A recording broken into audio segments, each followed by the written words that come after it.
see every last one of you there, and that bump with the road. My name is Paul Southland. I'm going to be moderating the panel today, and I'm so excited about this one. I've loved this movie since we first saw it previewed at Fantastic Fest in Austin, and I've enjoyed every little bit along the way. And you're in for a treat today. This one's going to be fun, it's going to be funny, and I hope you guys are going to go get that photo op later in the full. Yeah, so you know, if you don't know, Kane Hodder will be dressed as Victor Crowley. They're doing a great photo op.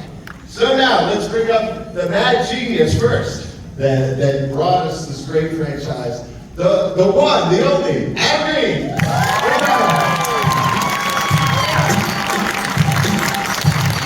Yes, there he is.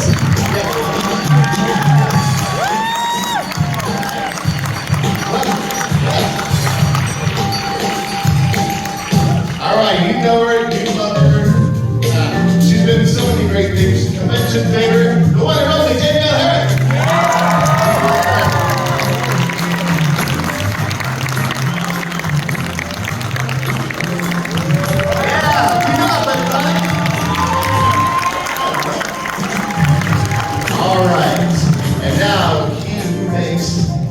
Victor Crowley, so gruesome. Robert Pendergraft, everybody.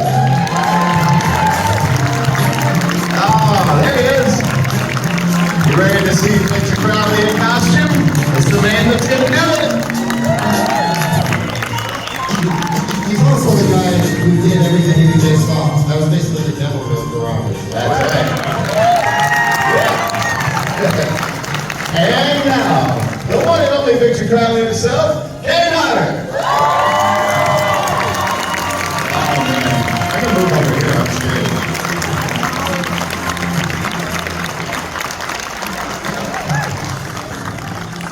Come on in. All right, one more round of applause. Kane Hodder.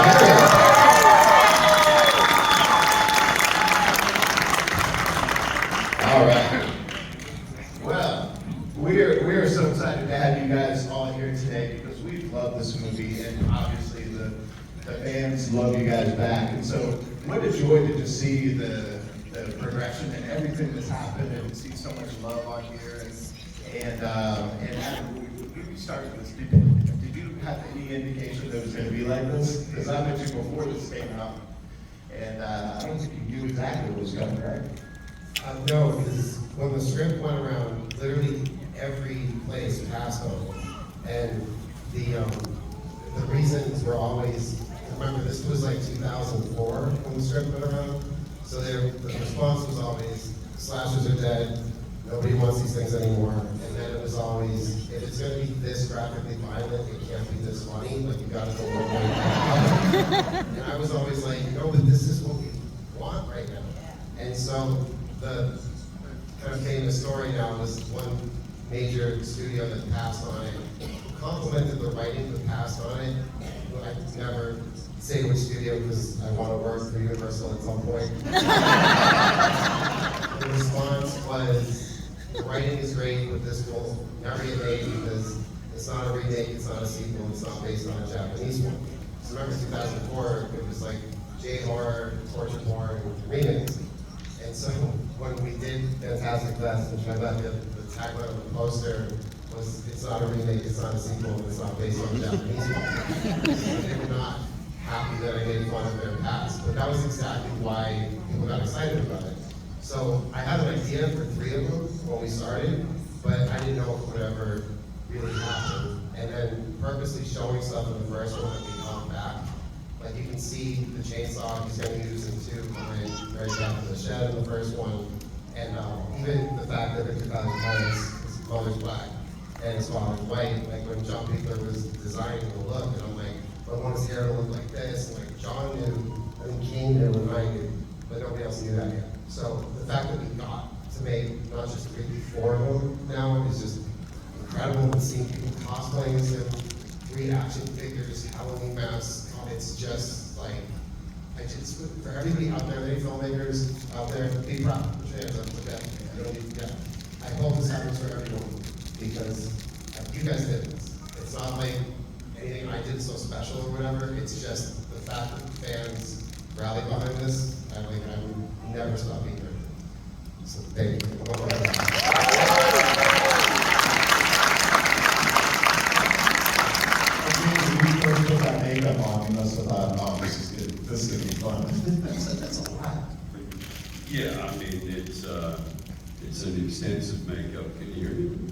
Yeah.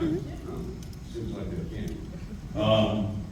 And when Adam first talked about it, he said, you know, got this character, so he and I worked together and kind of developing how the character was gonna move and different minor personality traits, and he goes, yeah, we're gonna do, I hope we're gonna do 4 of these, well, 3 at the time. I said, oh, yeah, okay, no. I've heard that before. Everybody thinks their franchise will be the next one, so I thought, okay, you know, it'd be great. But for him to leave, to abruptly end each movie actually until Victor Crowley, with an abrupt ending and then pick up the next movie from that moment, I thought was genius and very confident, because what happens if you don't get a second chance or a third chance? So I just was very impressed with the diligence and the creativity that Adam had. So with Adam, Robert, and myself, we, not really me, but as far as designing the makeup, but I just asked for a couple different things, and the makeup is scary as hell, I think. I wouldn't want to face that fucking guy. But the first time we put it on, it just, you know, I worked with it in the mirror like I always did with the Jason stuff, and it just really seemed terrifying, so I was very happy. Absolutely. And Robert putting this together, it was not easy at all. It's so cool for all of us. How long did this take, like, not only put together, but then to put it on? It took months to get everything put together and stuff, between live casting, Keen, and getting sculptures done and everything like that. Putting it on him. I'll go back to here. Yeah. Putting it on Keen, though, the first couple movies, it took forever. It was like, what, 3.5, 4 hours on 3.5, yes. And by the time we got to Hatchet 3, silicone started coming into the picture, and started figuring out that, let's just use silicone, let's try this, let's try a different way of doing this. And make full face masks, full silicone chest. And our application ended up getting down to the point where it was like 35 minutes to get the application on you. And then like less than 10 minutes to get it off by the end of Hatchet 4. So, you know, we've come a long way with the technology as far as like the appliances and everything like that. But, you know, the primary thing that we're always going to focus on was we want to make Kane comfortable, because he has to wear all this stuff. And the change off from the foam is that the foam is very lightweight. And then the silicone, you're wearing like 50 pounds of silicone on Kane. And then he has to go and do all this action and do all these kills and everything. It's going to be taxing on him. So it's like, it's got to be a trade-off there. So as opposed to sitting in a chair for hours and hours, now it's, you're not in the chair as long, but it's just heavy as hell. Yeah, okay, you know, that you've been a part of franchises that we love and a lot of great movies. But what is it about this one that's so special and that you hear from the fans all the time? I just love Victor. Loves Victor. I mean, it's just a special movie, and I think a lot of the fans are 80s babies or of 80s horror. I mean, I feel like having been in both generations of Halloween, I've gotten to see the OG and the new, and this has kind of brought me back to my roots, essentially. And for me, also, it was the first film I'd done that I was the lead in horror, since I did Halloween before, really. Thanks to Adam, brought me back as badass, very bad. I mean, they didn't cast me in the original. Yeah, why is that, Adam? Okay, so this is what happened. So I literally auditioned, like I got a call, I got the script, I went into the room and he sat in there and nice to meet you, and I read like fucking 12 pages, too. A lot of pages. It was an obscene amount of pages. And she killed it, she was great, but that was the last character that we were casting. And not just me, but the producers were getting worried. There were so many more celebrities in it that people were gonna think it's like a spoof of slashers, especially because like the characters are not the killing or Victor, but the characters are fun. So we went with an unknown. And then what ended up happening is that when it came time to do the sequel, it's not really Tamara's fault. Like, we're still friends, everything's fine, but she had just a terrible agent who was like, my client, I don't remember the number, it was like, she wants $1 million. The budget is $800,000. You're being ridiculous. No one knows who this girl is other than this movie. And he's like, well, you can't make more without her. And I was like, fucking watch me. And then call me.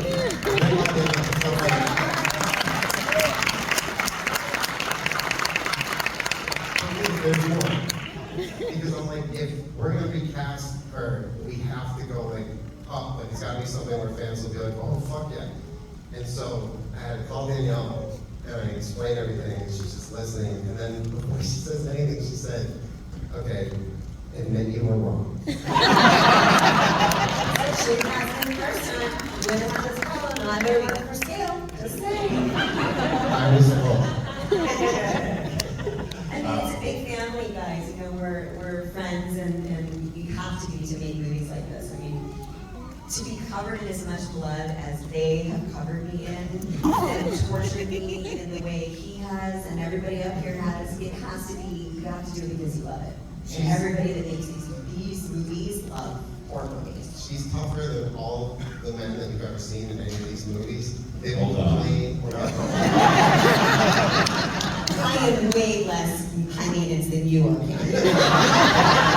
And I'm not being serious. See, and they're like, no one wants to say anything, but I'm just like, I'm not gonna say it. My table's like right next to it. no. He doesn't mess with me. He's never fucks with me. Oh shit. No, he hasn't. That's a Well, check. that's not true. He has. He's done his fart, the fart spray, but it took 2 years to figure that out. But that was him. This series has also been like a springboard for so many other things, like in like the Harry Scope world. Like the fact that these guys were all in Holliston, and we're gonna get close with something from that. But like to get to see them do comedy and then like and just make fun of themselves so much, or just play such horrible versions of themselves that they're not like. And I mean, Danielle, if you've seen the show, using me for like getting cold and stuff, and it's something that we're going to show is literally one of the funniest days I've ever had on a set because it was so ridiculous.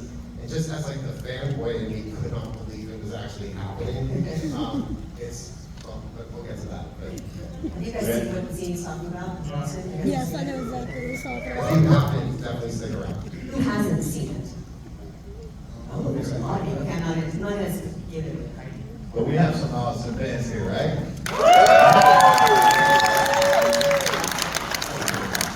All right, I'd love to open it up to main questions because you guys always have the best questions. We have a microphone right in the middle, so we're calling you. So first of all, I got to point out Jake's staring at you. This happens a lot. Been doing it all day. All right. Great group. I love this. And just speak in the mic if you can. Let's go. Hi, everybody. I'm going to direct this question towards Adam, but it really is for everyone.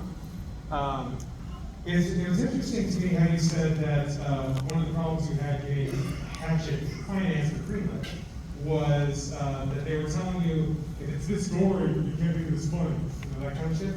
And here's what's weird to me about it, is that I almost find that because the Hatchet series is so funny and it's so humorous and entertaining, that it's almost like it gets to get away with that amount of just horrific gore and decimation and everything of its people in the film.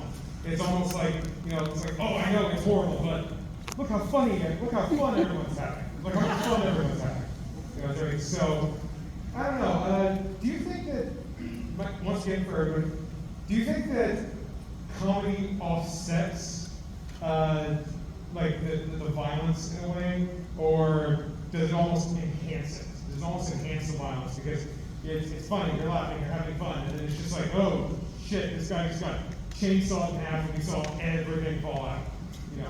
So that's my question. It's like, I think, so two things. The people who passed had a point.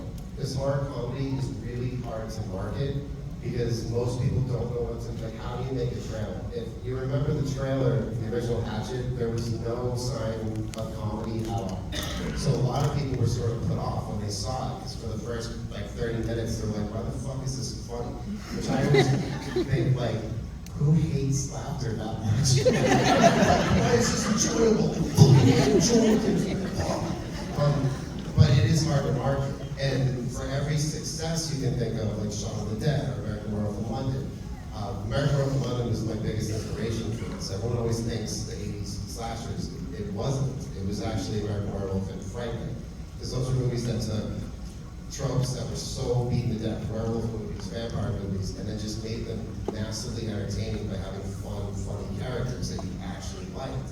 And I was thinking, what if someone did that with an 80s slasher?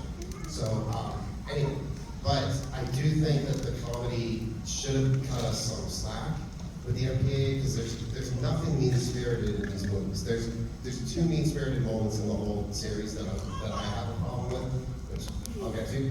But it's not. There's no like I'm not into rape. I don't want to see animal violence. I don't like no one even like really does drugs or anything. I don't think anyone smokes a cigarette in the first movie. And yet the MPAA came down on it so hard and gave us an NC-17, which means pornographic.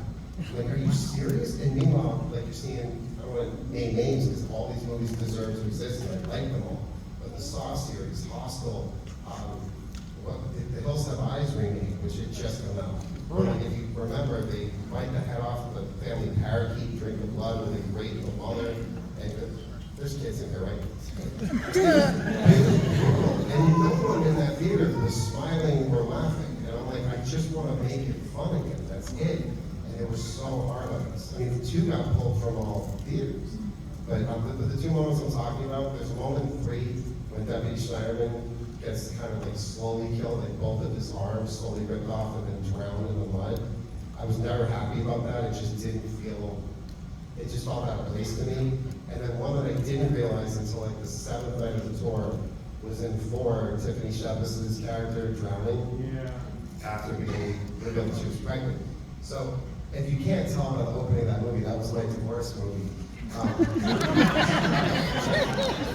characters that are like, we're gonna live happily ever after forever, and then they both get fucking massacred. They didn't cut off her ring on her finger. And when Joe Lynch read it, he's like, dude, you're working on some shit. But her drowning after being revealed that she was pregnant, and every night the audience was silent. There were nights where you could hear people crying, and I'm like, it's a Hatchet movie. But I didn't realize until seeing it in the audience what I was working out, because in that time period, all I ever wanted was to have children. Like, that was my main goal, more than being a filmmaker, more than anything. And I felt like that ship sailed and I'm never gonna have this, and that's why every relationship in that movie is a couple coming apart or trying to get together and being ripped apart. But that one was just brutal, and I'm not saying like I'm sorry for it, but it does hurt to watch that. And I don't know, stay tuned, because maybe someday I will, kids, you never. Marwin is your child. All right. Welcome. Oh, can you hear me? Okay.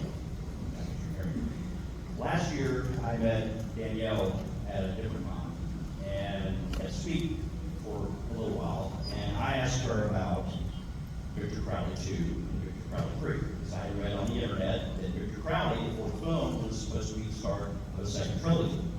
And as we all know, we can believe everything you read on the internet. So she said, well, we're all game to do it. We all want to do it. We're not getting any younger.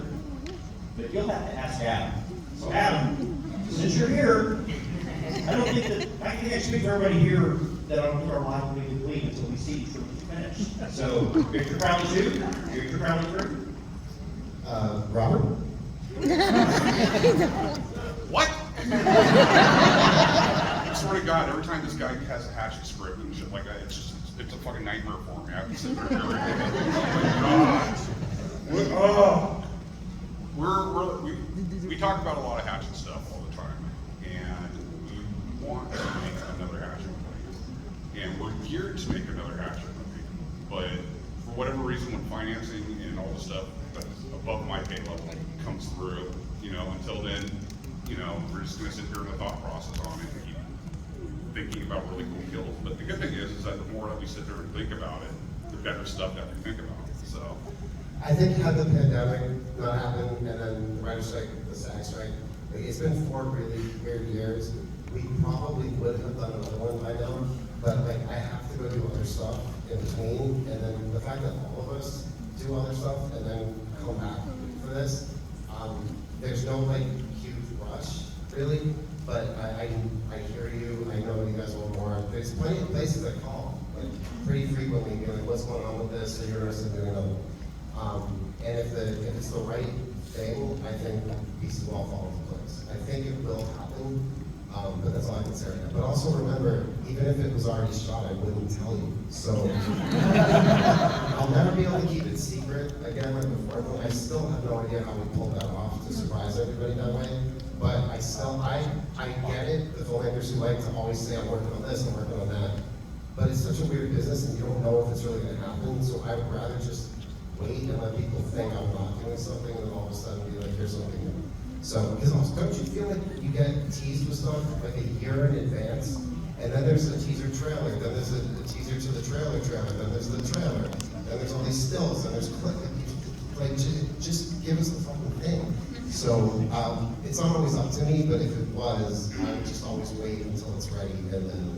So with Jim Carrey from Dumb and Dumber, so you're saying there's a chance. I am saying there's a chance.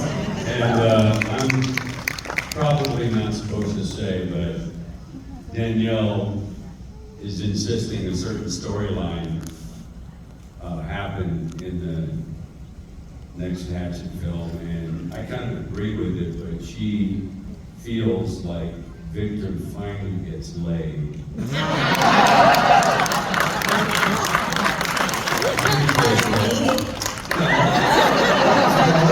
Or yes, but She asked for this. Usually Adam's the one that writes the sex scenes for me and him, not me and you.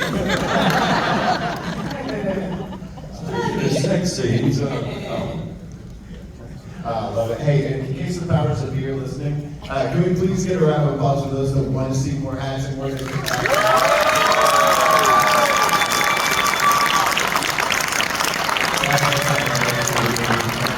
Go ahead, but introduce yourself, guys. Before we do this.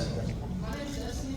I've been watching all kinds of movies, one time and watching all of them. But I just wanted to know, what was you guys' favorite part of like filming like this? Like all different kinds of movies. Well, I mean, you stick with He's saying it. I'll wait till she answers. For me, and it's something I haven't talked about a whole lot, but it's very difficult to work in that makeup. It gets exhausting. By the time it's time to be violent, it's pretty easy to bring forth. And what I enjoy the most is fucking with the other actors. Especially ones that haven't been in any of the films before. Because like Danielle and Perry Shannon, you know, they all know my methods. But I like to do stuff, and I did it with Melissa in particular on Victor Crowley. No, not that. But I know that if I go off by myself while I'm in the makeup and kind of prepare for a scene, they often think I don't know they're watching me. But I do know, so I do some crazy shit for them to say, he's about to do something violent to me, and he's over there punching a tree. And so I just do it for my own entertainment. Maybe it helps their performance too, I don't know, but because it's not easy to have fun in that costume. And I do like to kind of maintain the image of the character, not sit around talking to all the other actors in between shots and stuff. So. I think there's like, it's not fun in the way you would think it's fun, because the more fun it looks and the more excited I am to see the best kills are usually the ones that were so fucking miserable to do.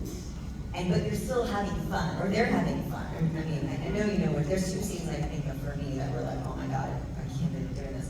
Well, there's actually more than that, now that I think about it. For For me, it was definitely the beginning of 3, the end of 2, and they were on the side of, I don't know what, you guys just had those pump tanks, whatever they are, filled, like they look like fire hydrant, fire extinguishers. They technically are fire extinguishers. Oh, shit. I think we have the budget for what they use in real movies. Oh my God. So they had those filled with blood for the opening of that, and they were, and I remember the camera was down low, and I was standing above it, and you were on either side, and it was just like ready, set, go, and they just unloaded the amount of blood. I couldn't, I mean, I thought I was gonna die. Like I couldn't breathe, choking, it's coming out of my eyes, my nose, my ears, everything. So that was awesome to see, but when you watch it, you're like, oh, never again. Well, I let them do that. And then the other was the tree. It was handcuffed to the tree with the stump in my body, and I got chiggers all over my butt from laying on the ground in real life because they ate through my sweatpants because I was handcuffed, holding an urn with a tree stump on the side, and that tree had been sprayed down with poison for ants before they decided to stick me on it, and then I fell off. I was supposed to have a little drop, and then I ended up falling a little bit further because the tree stump was funny on an angle. So then I was actually bleeding and had chiggers and all kinds of lovely things. So it's so fun to watch, but you know, anyone that's coming to the bloody photo op with me later, every time I put blood on someone, they're like, oh God, that feels weird, that's cold. And I'm like, imagine being in that all day every day. And having to do horrible, you know, murder scenes and run and scream. And also film in Louisiana where there are a lot of big, giant mosquitoes. So you're covered in something that that's full of sugar, and you're right next to the water, and it's night and you're lit. So you're like a giant glowing lollipop for all of the mosquitoes. Anyone taking drove himself to the emergency room because he had deep poisoning. Last night, right? Yeah, what's funny is someone went to urgent care every single night for the past week. It was warfare. Because the other ones are not shot in a real swamp. They're in like a parking lot and a ranch in California. But what was funny was when the first one came out, and the second one, and I didn't know better yet, so the world premiere in London, I was so excited and proud of the crew to tell everyone, this one was all shot on a soundstage. And then every review was, you can tell it's shot on the soundstage. It's not like the first one was in a real swamp. The first one was in a fucking parking lot. When the actors are running, you can see the pots, the plants are all like green. But so now I know don't say it until years But later. then when we got on the second one on the soundstage, you had live plants in the swamp, and then something happened, right? Yes, so we built a real swamp, as if I did it. I can't even have a fucking shell. The crew built like a real swamp. There were real trees, real plants. And after a few weeks, it starts to grow its own ecosystem. And then on day 1, somebody came in with the swine flu. And we're all on a stage. And you're going to hear more about the story soon because there's a new Steelbook set coming out from Dark Sky July 25th, I think, something like that. It's very soon. I did 2 hours of special features, mainly about the first one, but you're going to hear all the funny stories that couldn't be told, and it's great. But this dude came in on the crew and was very clearly audibly sick in the bathroom. So another crew member came up to Will, the DP, and said, that dude needs to go home immediately because he's definitely sick. And then the guy insisted he wasn't. The whole crew got the swine flu, took out everybody. And I was directing and Will was shooting with a bucket between us to throw up in between takes. And that was supposed to be the victory lap. We're doing a sequel, everybody. Awful. But to go back to Danielle's story, also there's a great story about chiggers getting in someone's asshole on that box set that you'll never forget.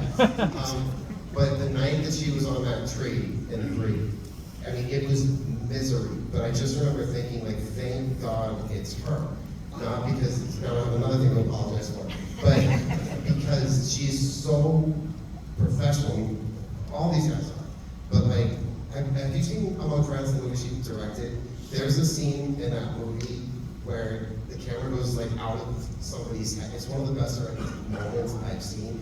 But like, she knows how these things get made. She knows exactly what's happening, so she won't complain. Like, she'll say something if something is wrong or whatever, but like, nobody else would have been able to do that without panicking, like, just being miserable, asking to stop, and like, I can't even, again, like, not just because she's in here, but I can't get over how strong this woman is. It's incredible, and I will never be that strong. So, thank you.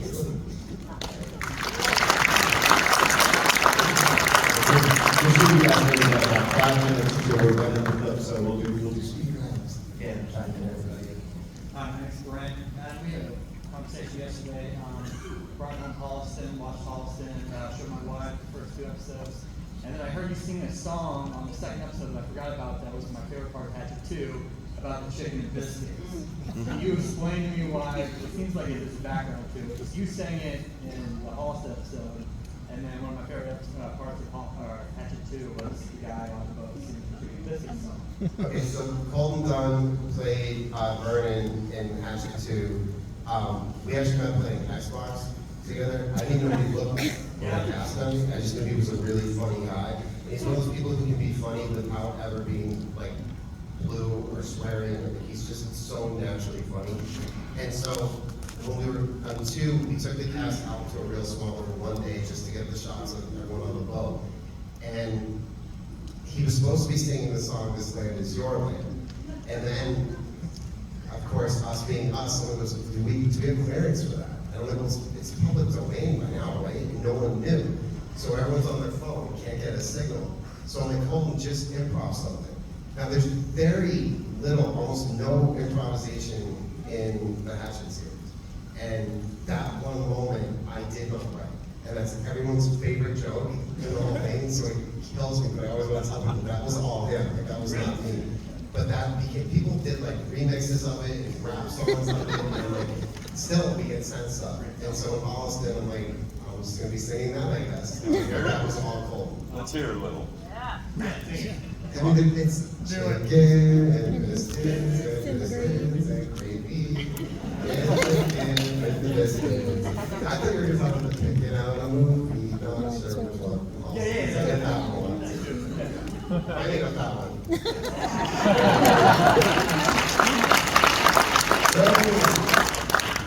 Hey, he's a bitch.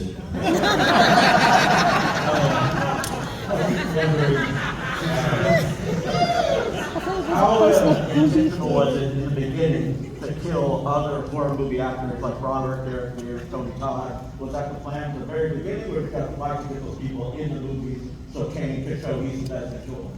After the first one, when we realized, man, he's now killed Freddy, he's gonna kill Candyman, and the next one he's killed the Blair Witch Kid, he's going after Jimmy, what, like, holy shit. And then it just became like fun. And like, that's part of doing conventions, is that other people appearing will come up to me and be like, dude, you gotta put me in one of these. And then I'm like, okay. But the unexpected one was that we knew we were gonna get the Angela from Sleepaway Camp in the fourth one. But then Tyler Mate, because he dies at the very beginning, like out of nowhere, he just shows up and immediately just gets taken out. And we haven't killed Michael Myers yet. So I am gonna run out of icons to kill eventually, but it is really fun knowing, and that they're also game to do it and be part of this, which just means so much. I think Tyler was like at home. He lived nearby, or he's like, yeah, I'll come do this or whatever. Like, it's just especially the people who play the scary killers, they're the nicest people in real life. Maybe it's because they get to get that shit out. But yeah, I mean, who else would you guys like to see kill? All the impractical jokers. Pinhead. I can't, okay. Doesn't have to be. Kenny Bradley has Just to be be done. Twist his bald head off.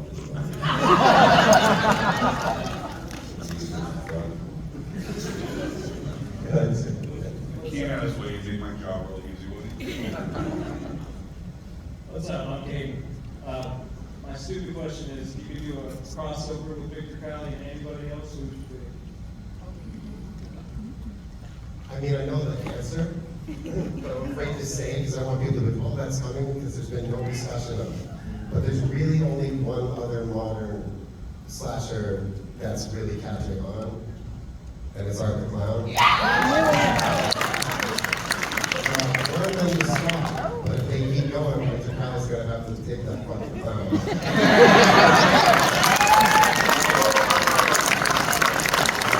How fucking great is the Telephone series, though?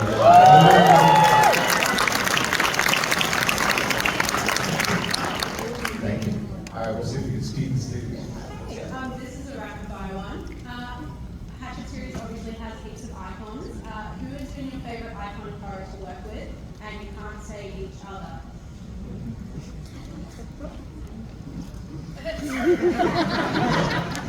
I'll go first on this one. I honestly don't have a favorite because everyone's a pain in the ass to me. I'm gonna say Tony Todd because, so Tony gets really into his scripts, his notes all over and stuff, and all these ideas. And he also, at least back then, wasn't much of a sleeper, and neither am I. So he called me like the middle of the night, and he's like, does Reverend Zombie have magical powers? And I go, no, Tony, he's like a charlatan. He doesn't have magical powers. And then he goes, can you think he has magical powers? I'm like, okay, yeah, sure. Also, speaking of ad-libs, we shot, because we couldn't afford to bring Tony, we could only afford to fly like two of the actors to New Orleans for the first one, the bit when they're in the French Quarter, which is the only reason I played one of the friends who did not a reoccurring thing. But we had to shoot Tony's stuff first, and we had to shoot it in the woods. So a location scout in New Orleans took a photo of the front of the food shop, sent us the photo, and then they built just the doorway in the woods. So there's literally nothing behind him in the first one. It's a black curtain, and they're just, if you can see an inch either way, it's just trees. And so there was a bird right above him that wouldn't shut up. And so I'm like, just calling about the birds. So at the end of the scene, he goes, I've got to tend to the birds. So when he did the sequel, and we're gonna go in the shop, we're like, now we need fucking birds. We wasted so much money on bird cages and shit. Like, you had to say it was inside, dude. And so we got to New Orleans to shoot Joel David Moore and Gail Richmond walking up and knocking. You'll notice in the wide shot, you never see the voodoo shop, only when it's over their shoulders. Because the location scout took a photo of the business next door. So they built the wrong building. So if you ever go to Reverend Zombie's Voodoo Shop, which is a real place in New Orleans, you'll notice it doesn't look anything like outside. Because one guy took a photo, he's just like, oh, my bad. You're bad. Sorry, Ruth. I'll answer your question real quick. Brad Dourif.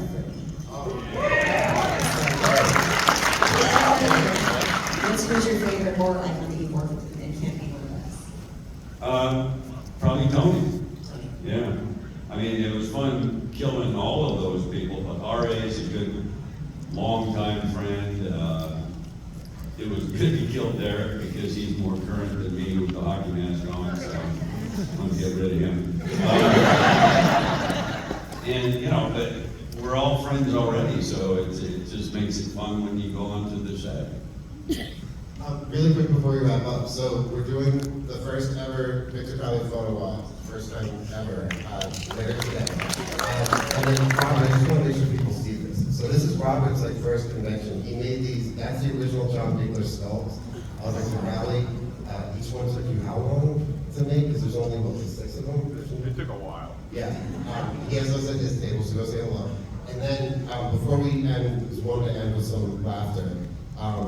The scene we're about to show, one of the funniest days I've ever had on a set. It's always fun when you get to work with your friends, but to do something this ridiculous, it's from season 2 of Holliston. So if you've never seen it before, enjoy. And then lastly, I keep saying this, because one of the best things about what we do is we get to travel all over the place, meeting people, doing these conventions. And like, you are the only reason to keep doing this, is when you get to stand in front of people, shake their hand, and meet the people who appreciate all that goes into this. It means so much more than you will ever know. And They keep telling us on TV we all hate each other, the country's so divided. No, we're not. We're okay, and we're still good people, so remember that, and just keep being fucking nice and keep being who you are, because you're beautiful, and we love you.